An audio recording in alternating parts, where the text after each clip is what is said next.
Ladies and gentlemen, welcome to another Mike Direhorse Troutman photography video.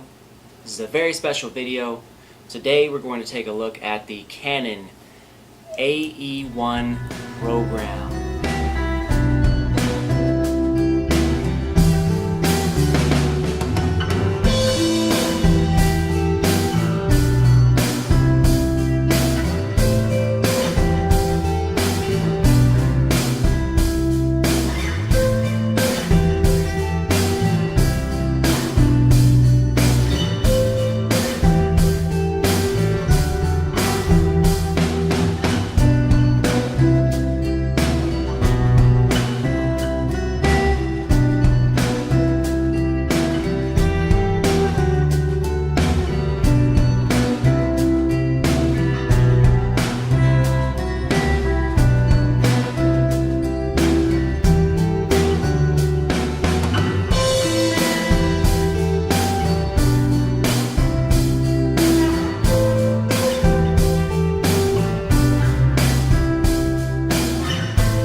Now this is just going to be a quick review. I'm not going to get too complicated besides showing you where the main functions are. The shutter speed, aperture, the film winder, where you load the film, the ASA, which is actually, if you were not familiar with old analog cameras, that is actually your ISO in modern day terms. Your crank to crank the film.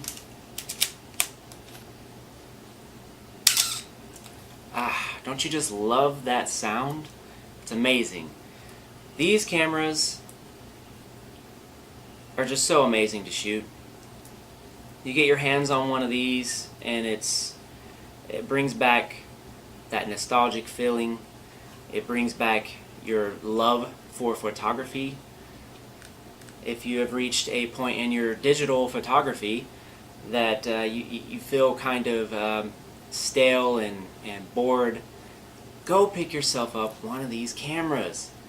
One of these old 70s analog photography cameras and start learning to shoot with film. So this camera, let's just get into a quick review on it and show you a little bit of the features and the mechanics of it. So you have your shutter dial right up here on the top right.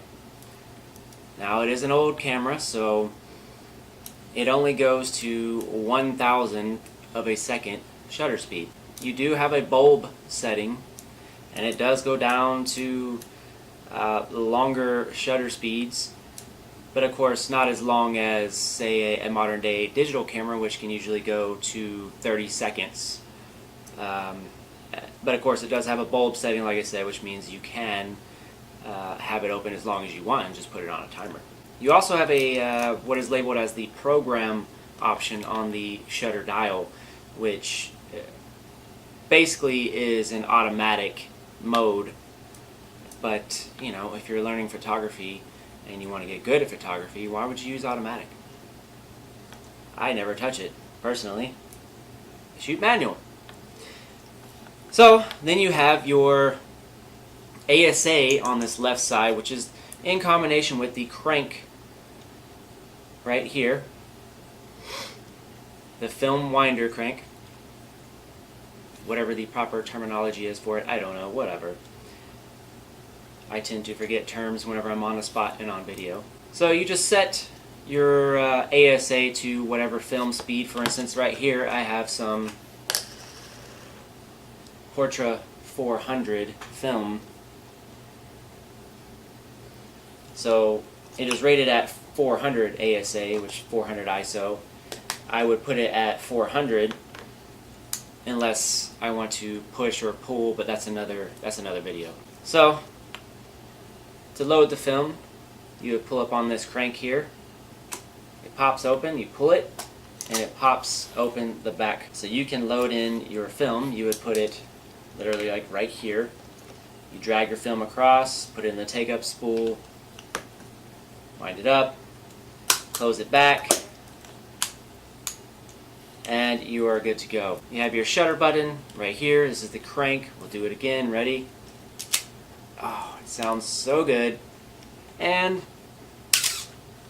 yes, I love that sound. So on the crank you have 3 different options where you have a lever that allows you to switch it. One of them is the L, which stands for lock. It just locks it where you can't do anything. You can't take a picture. Then you have the A, which is your shooting mode. That's where it unlocks the camera and it allows you to start shooting. Then you have the S. The S is actually, surprisingly for a 70s camera, it does have a self-timer. Here's how the self-timer works. I have it switched to the S, crank it for my next shot, I press it,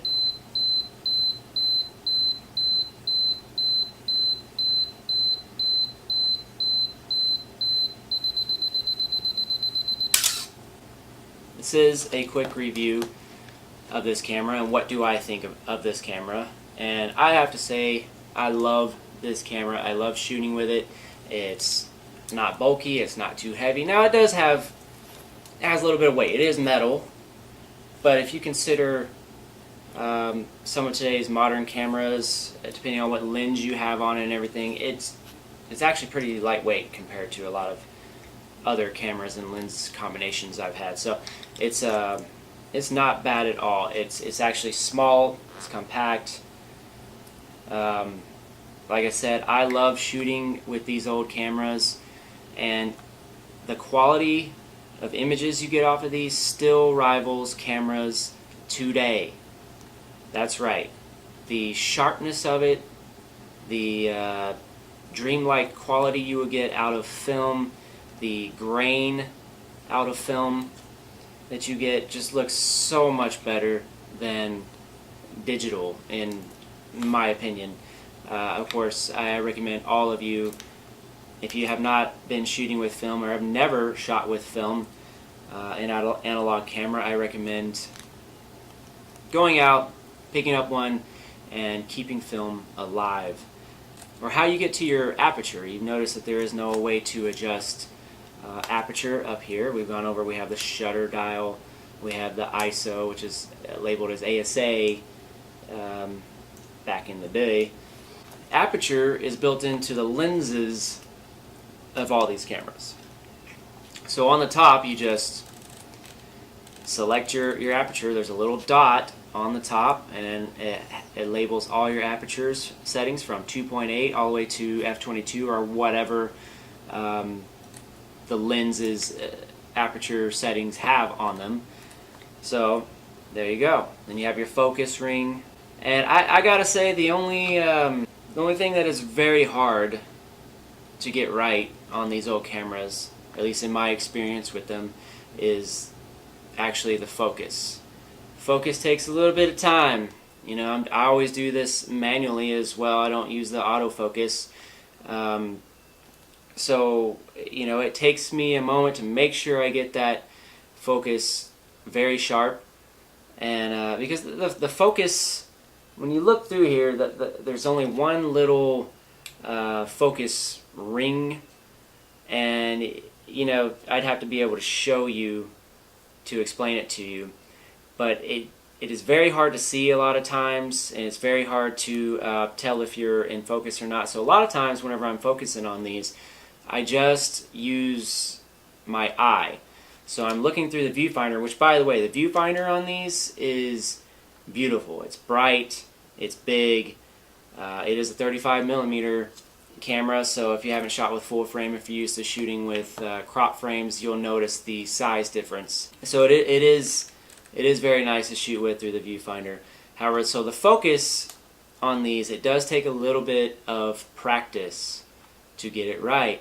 So what I usually do is whenever I'm focusing on a subject, I go blurry to the right and blurry to the left, and then slide it right in between, and I know it's easier for me to tell if it's in focus or not just using my eye versus the focus ring in there. The focus ring is hard to see a lot of times. So if I just go back and forth to the right and to the left until I'm finally in the middle of those where I can tell, okay, that's in focus, and I'll snap the picture. So I provide you with examples of some of the shots that I have taken with this. The quality, like I said, it still rivals modern day cameras with these. This is a 70s camera, and I can still take an incredibly sharp, amazing picture with it on film. And you know, with film, you just get an amazing look that you will never get with a digital camera. It just has something to it, and you have to shoot for yourself to figure that out. So go out there, pick up one of these cameras. I highly recommend this one. This is the Canon AE-1 program. Amazing, fantastic camera. Get out there, keep film alive, catch the light.